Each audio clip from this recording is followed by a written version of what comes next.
All right, so this guy is on protein consumption, this question. It is said that your protein consumption per day, 154 grams for this individual, should be spread over 3 to 4 meals. Why is this? Is it more beneficial to have it spread out like that, or will the result be the same if I muck all of it down in under 3 minutes? Oh, wow. That hurts my stomach. The result, how? Like, what result are we looking for? Yeah. Yeah, I mean, I guess in theory it could be the same result, but in practical application, it's going to be pretty difficult for you to consume 154 grams of protein in one sitting. I think probably That's gross, what man. he, Yeah. you know, what the individual asking the question is driving at is that whole, like, how much protein can I absorb at one time? You know, is there some type of limit to how much protein I can consume in one meal and how much my body can process? My anabolic window. Yeah. I mean, I have never seen anything that definitively answers that question, that, like, if you consume more than 37 grams of protein in one sitting, the rest is useless. It goes to waste. I've never seen a definitive answer for that. Think about that. How could that even be measured? Yeah. Because everybody's different. Yeah, I think that is probably where the question is derived from. Is there's this thought out there that there's some sort of max absorption in one sitting.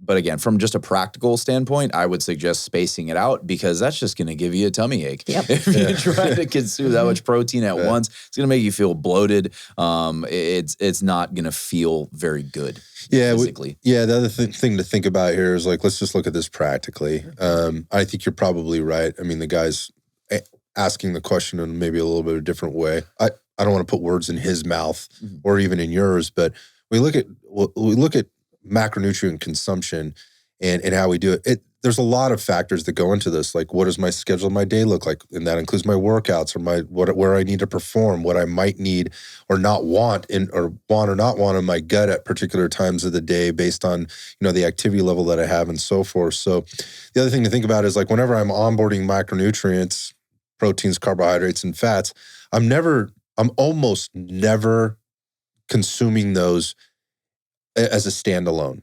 There's always a mixture, right? Partly because of the question he's asking, which is, I need to get this all in a day. How do I do that? Like, if I needed 70 grams of fat in a day, I'm not going to put that all in my system at one time for the same reasons you just said. That's not going to feel very good. Partly of the processing of your protein and the processing of your fats and your carbohydrates, the body tends to do a little bit better when they come in combination. And the gastrointestinal effects of putting those combinations in is how your body is designed to work. Yeah. Well, how much fiber are you consuming at the same time as this protein? How that's same thing with fat. Yeah, all of those. We're designed to eat things in combination. That said, what we can't tell you is, like, when we look at calories, like, whether you ate all of your calories for the day at one time or spread them out over the course of the day, over time, if your calories are equated, right, over time, you're not going to gain or lose weight. You'll gain or lose weight irrespective of the timing of your food. However, there are advantages to timing your food out. So same with protein.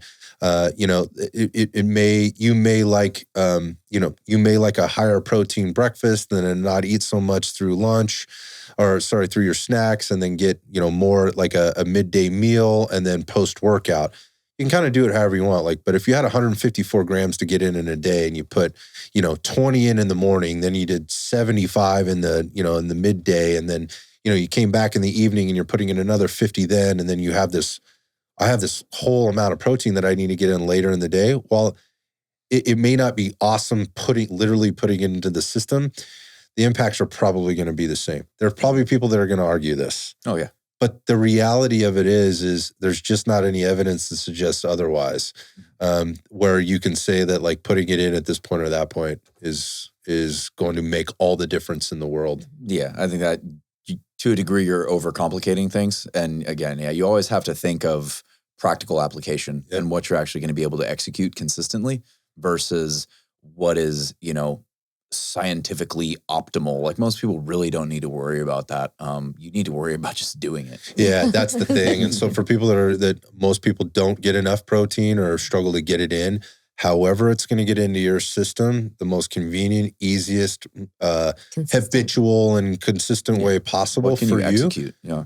Do that for a while, and then you can make some adjustments if and necessary. Then you can optimize from there. Whatever that means. If you're an advanced user. Yeah.